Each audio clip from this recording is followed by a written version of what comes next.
Hey there, Munchie Mafia. We are making cowboy beans. First, what we're going to be starting off with are dried pinto beans. You want to run them through a little bit of water and stir them around a little bit just to agitate it and pull out any rocks that you might find. And then just rinse them out and then put them into a fresh pot of water.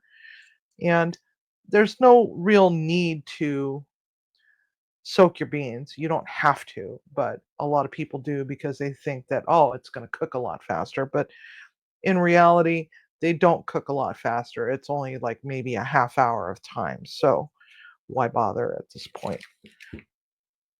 So my cowboy beans has some white onion in it. So we're just going to add that to the pot. We're going to just let all this stuff simmer and put a cap on it and forget about it for a while.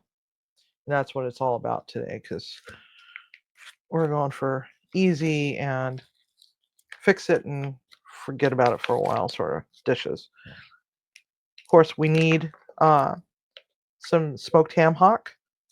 Probably not going to need all of that. I think just one should be fine. So I'm going to just put the rest of it in the freezer. All right. And then we're going to add a couple of bay leaves to the pot.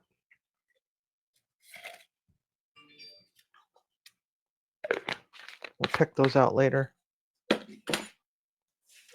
after it's all cooked up and ready to go to the party. This is New Mexico chili pepper. It really doesn't have a lot of spice to it, but we want to put about a half teaspoon.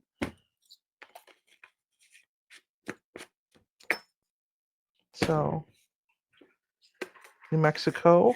Now we got a little bit of cumin. Now, a little bit of cumin goes a long way. So that's just like a couple pinches.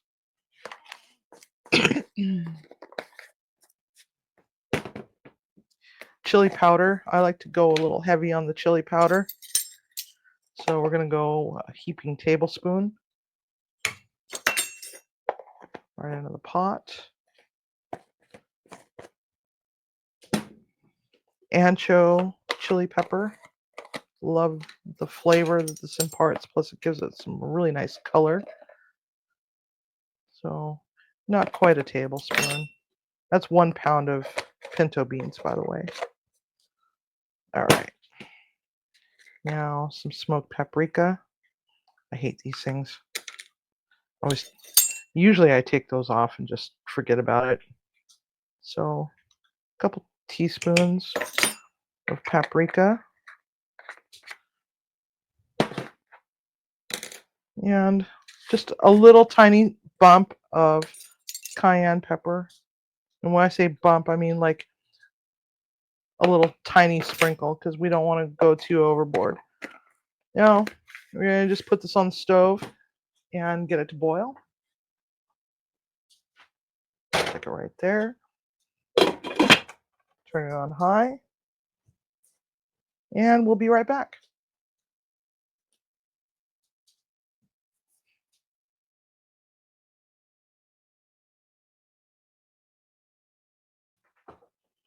All right, so we are back. It's been a couple hours. Our beans are ready to go. We let them go low and slow.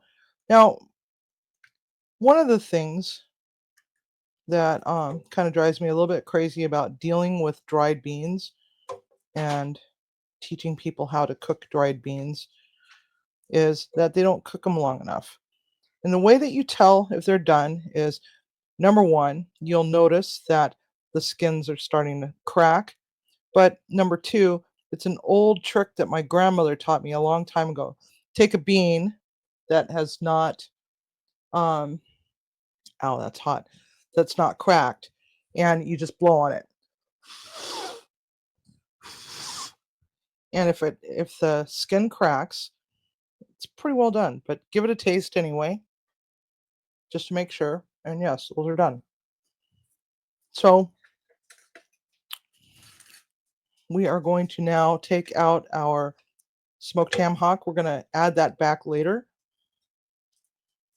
Do not feed the bones to your dogs because they are brittle, and anything that's been braised can actually be harmful to the dog, especially with all the spices that we put in here, especially star anise, but we didn't put any of that in here.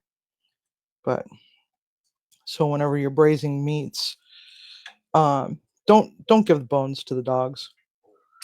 Doesn't matter if it's pork or chicken or beef or elk or whatever, because they can splinter. Okay, there we have that. Now we put in 4 bay leaves. And it's always best to know how many bay leaves you're going to put in from the very beginning so that you know where they all are. Because when you go to take your food off the stove and get ready for service, not everybody wants to see the bay leaf. Now, there's that old wives' tale about bay leaves. When you get a dish and it has a bay leaf in it, it's supposed to bring you good luck. There's the other one, number 3. Not everybody shares that sentiment. So, oh wait, I guess I put 4 in there. Thought I only put 3 in. Oh well. So there we have that. So I don't drain the water out, and the reason why is because it's going to go back on the stove in just a little bit. But what we're going to do is we're going to add tomato paste.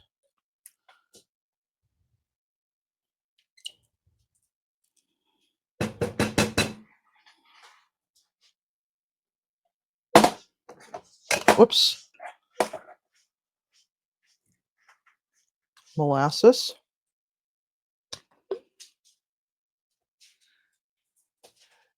I don't like to go heavy on the molasses because, while I like molasses, I don't like my beans tasting like a whole lot of molasses. But I do like them on the sweet side. So we're going to also add some honey. Now, if you really like that molassesy Boston baked bean flavor, you can definitely put more. I personally don't like Boston baked beans too much, but I do love Cowboy beans.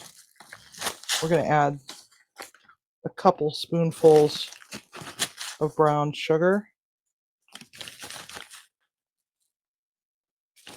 maybe 4. Okay, and then just a little smidgen of vinegar. Just a little bit, just enough. I don't like this brand of vinegar too much. The mother is all pulverized and free floating in there. Timmy was like, "What the F is floating in your vinegar?" Don't worry, it's the mother. Use Bragg's. But, if you can't because of your budget, then just go with whatever you can afford. And that's fine. There's no judgment here. Okay. So now I'm going to let this get happy on the stove on a very, very low simmer to finish up. And we will be back soon.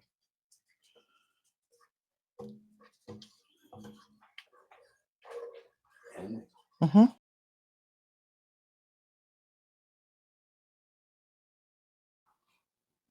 So let's talk about the components that goes with our dinner tonight. We got our Cowboy beans, and we let these go low and slow. This was about a 4-hour process. And what I did was I took the pork shanks or ham hocks, however way you want to call them, and I shredded them all up and then added it to the beans. And there we have it. They're just gorgeous. They're not too watery. Has nice body to it. And so we have those already in our crocks. Now we have some roasted potato that just has just a very basic, coarse sea salt, and also some of our Gem Baldridge seasoning. And we're just going to plop those onto the plate.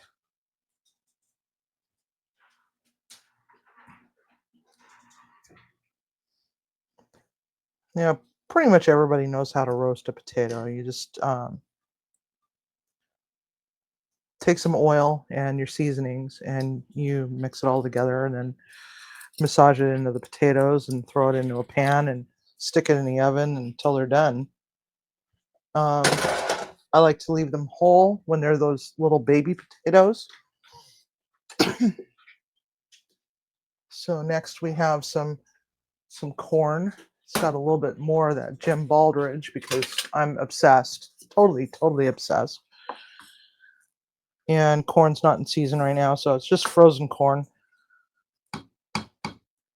And stick that on the plate as well.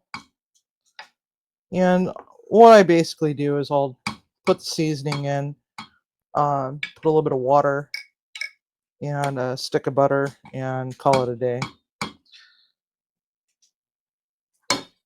All right. Now, of course, we've got our beautiful chickens. Pull our chickens out. I need the other mitten for that.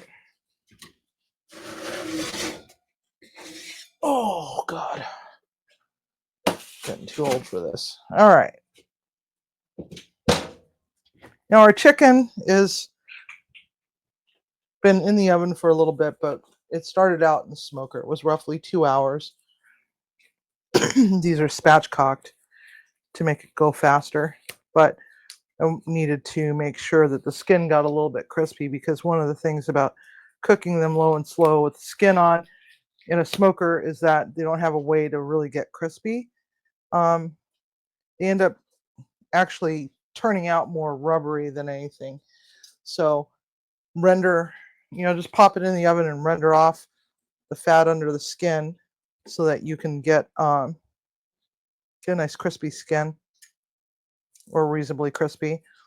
So to separate the leg from the thigh, you just put a little niche in there, pop it, and it'll separate just that easy. I like dark meat. I'm a dark meat girl. And Timmy's a white meat. He likes the breasts. He does. All right. And you can see just how moist and beautiful that chicken is. It just basically falls apart. So you're going to look for the line right here, and you're just going to follow it down with your knife and go in and see where that keel bone is and just kind of follow it along. And it should separate just easily from the remainder of the carcass. And you just reach in there and go zip, zip, zip. And there we have it. This chicken is glorious. One of the things I love about low and slow cooking like that is the chicken does not dry out. Nobody really likes dry chicken. Now, the wing is still there. Just reach in and feel for it. There it is right there. And there. It is separated. Just that easy. And there we have our chicken breast, chicken leg and thigh.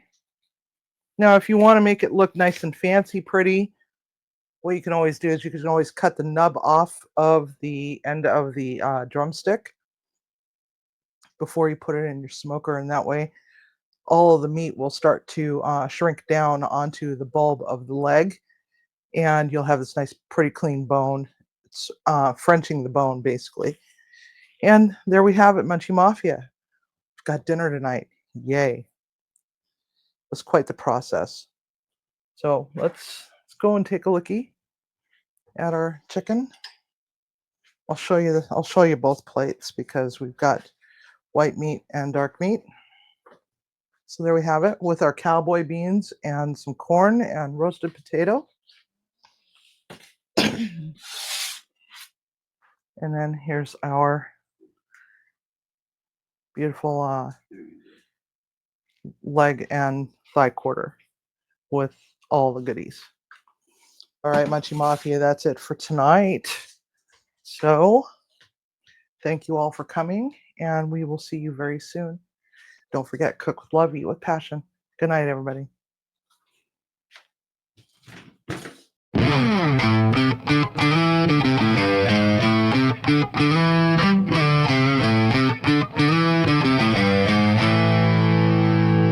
Well, Munchie Mafia, it is that time. We really hate saying goodbye, so let's just say a fond good night, or even a sad little toodaloo. Perhaps even until next time, maybe even a ta-ta for now. We'll be here or on off-topic squirrel, because Bucci needs love too.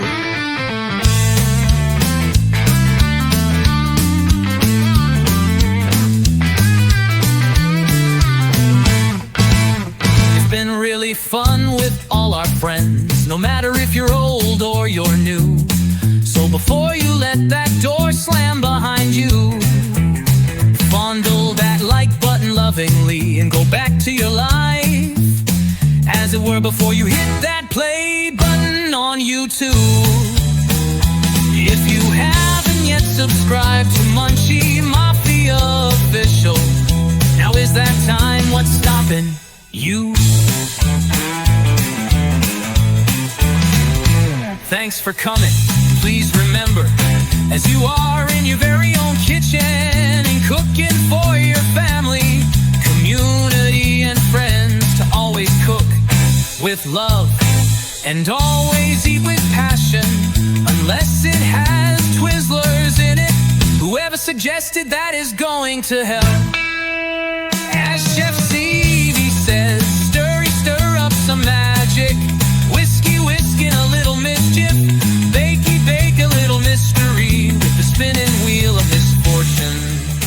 We really hate saying goodbye, so let's just say a fond good night, or even a sad little toodaloo. Perhaps even until next time, maybe even a ta-ta for now. We'll be here or on off-topic squirrel, because Bucci needs love too.